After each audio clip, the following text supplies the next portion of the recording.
Hello everyone! Seeding Square planting day continues. Okay, so in this video, we are going to be planting radishes and possibly Swiss chard. We'll see how far we get. So for a quick recap for those that are new to Seeding Square, it's a color-coded seed spacer and you use it when you're planting a vegetable garden for both seeds and seedlings, and it maximizes your space so you get like the highest yield possible and you get very few weeds. And then another thing that's actually pretty cool about it is that because your space is used properly, you don't end up having all the exposed soil as your plants get larger, so you have less water evaporation and you actually end up saving on the amount of water that you need for your garden too. So it is a great little tool for planting a vegetable garden. And if you're wanting to do a family garden, kids love it. It's color coded, it's a win. Okay, so what we're gonna do, like I said, is radishes. What we will be planting, we've got 3 different blends here. We got the Easter Egg 2 blend, the Rito Red, and the French Breakfast. That sounds fancy, I haven't tried that one before.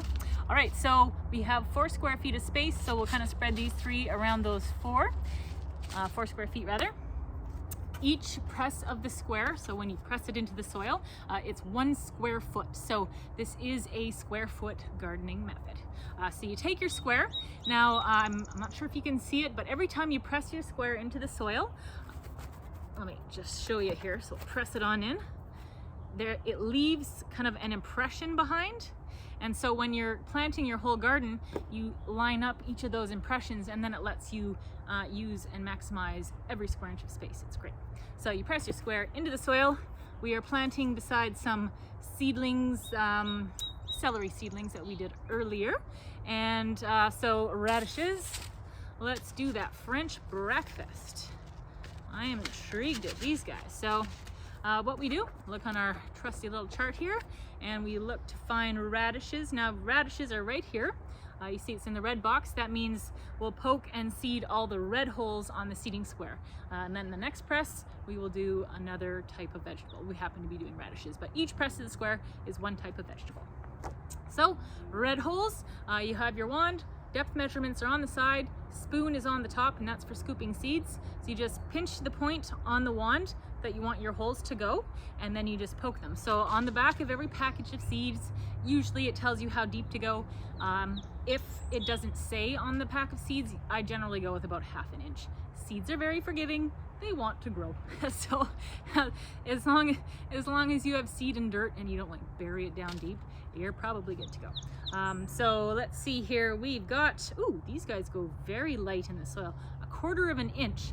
So now the wand here only has 1 inch increments, and that's because soil has a variation to it. You're gonna have clumps and you're gonna have, you know, kind of ebbs and flows, and you really try and level out your soil before you get going, but you know, it's soil, it's not gonna be perfect. So we didn't put all the, you know, 1/4 inch, 1/2 inch, you know, depth increments in there because we need you to kind of be paying attention to the depth of your hole. So, you know, you might have one hole that's a lot deeper than the other. You just kind of have to keep an eye on what you're doing. So in this case, 1/4 inch, you're barely skimming the surface of this. So I'm gonna kind of pinch it about this point.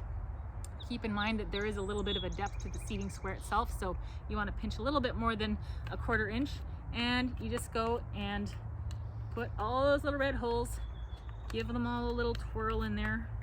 So you get those little indentations. All right, and then you can use the funnel here. Take your spoon and your seeds and spoon, and then you can take your funnel and you can put kind of a couple seeds in each of those holes. Now I always put more than 1, kind of 2 or 3, because you don't always have 100% germination rate. And so if you have more than 1 seed in each hole, that ensures a better chance of at least 1 seedling popping up in each hole. And you will have extras, that's okay. So with those extras, now there's gonna come times rather that nothing comes up in those holes, or there'll be a hole or 2 that nothing comes up in it. So if you have extra seedlings, now you can just transplant them over to those missed spots, or non-germinated spots, and now you have a full square worth of seedlings coming in. So let's lift that up, take a look. So now, like I said, we have very tiny little holes, so it looks pretty much like these seeds are like sitting on the top of the soil. So all you're gonna do is just so slightly just kind of pinch the soil over each of those holes, just enough to cover them, and you don't need any more than that. So there we go, 16, voila, there we go. So we did 1 square foot of radishes of the French breakfast, and we have 16 radishes that should be coming up in there, plus the spares. So the spares, and if you don't need the transplants rather, you can always clip the tops off of the extras that aren't quite as strong, as there's always going to be one that's a little more dominant. So the one that's the stronger one you leave alone, and then the ones that aren't quite as strong, you just clip the tops off of them with a pair of scissors, and now their roots become nutrients for the one that you are trying to grow. So you're not disrupting the roots of the one you are trying to grow. So there's a nice little tip for you. All right, so that's 1 square foot of radishes, and then I will do the full row. Let's do some Swiss chard too, because why not? All right, so I've got some little Swiss chard babies here, and so we're gonna pull those out and break them all up. Now, when you have seedlings, a lot of people get concerned that they're hurting them when they pull them apart, because basically what I'm looking at here is this has got it's a whole bunch of seedlings, and they're all wrapped together. So I need to pull and tear them apart, and this is called tickling your roots, and this is actually helps your plants be even healthier, because now they're feeling like, oh, something stressful just happened. Like they want to survive. They're in go mode. So when you kind of pull them apart and tickle the roots like that, it's actually helping them to be stronger, and they will flourish and do better. So that is another little tip for you. All right, so we just kind of pull them apart. I have a lot of these. I thought I was going to do 1 square foot or 2. I may do a lot more, and that's fine. Often when you go to the nursery, that happens. And how often in life do you end up getting more than you anticipate? So there is no complaint there whatsoever. So let's just pull out. My foot is getting cramped. Okay, so isn't it fun to do everything on one take?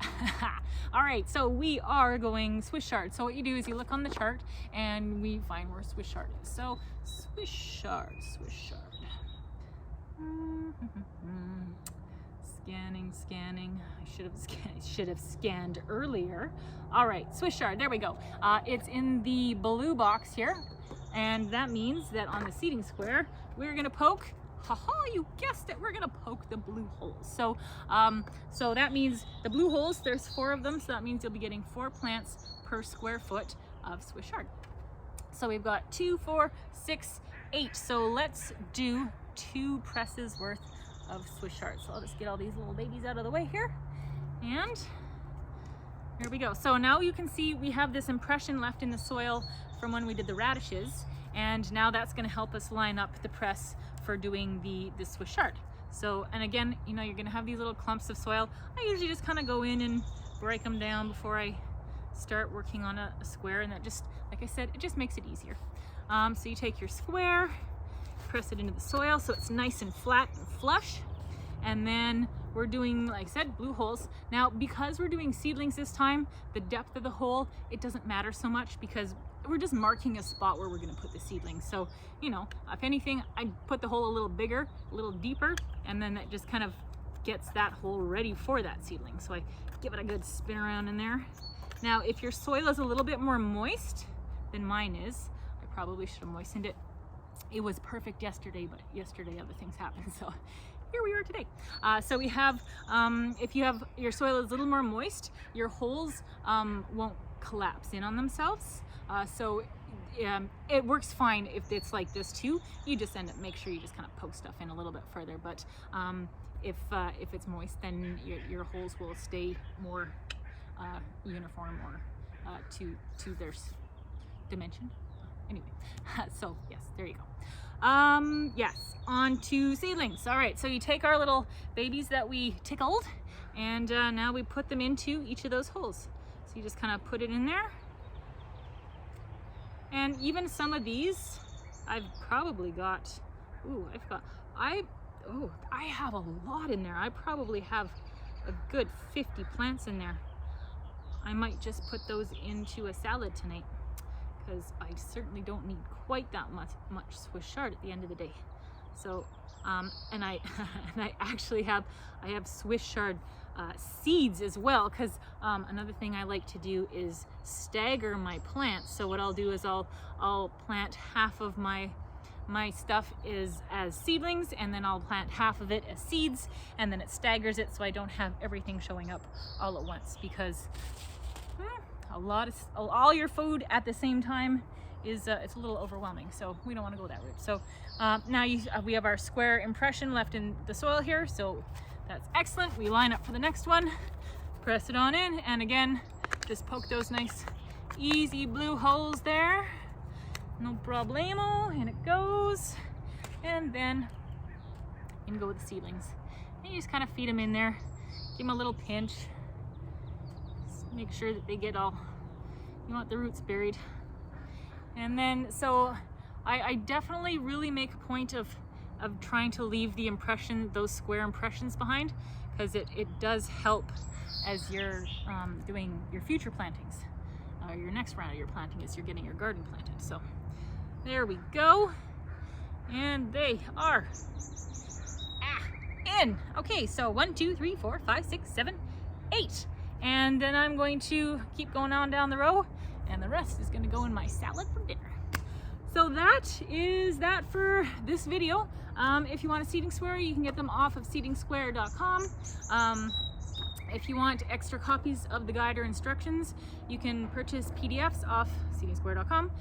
If you get the PDF package, there are a couple bonus charts in there. So you've got the herb chart, and then there's also a companion planting guide. So you buy it once and then just save it, and you can print off copies as you like. A lot of people will laminate these. This current run, I actually have a water resistant application on the guides, so they're a little bit more resilient out in the garden. So that's a little improvement on that. Oh, and then there's a couple more vegetables that are on here now too. I think we're around 50 vegetables on the chart now. So there you go. That's the video. I hope you enjoyed, and welcome to Team Seeding Square if you're new, and if you're an old pro, I hope you learned a thing or two today that makes your gardening adventures a little easier and a little more fun, because gardening is fun. Have a good one, everyone. See you on the next video.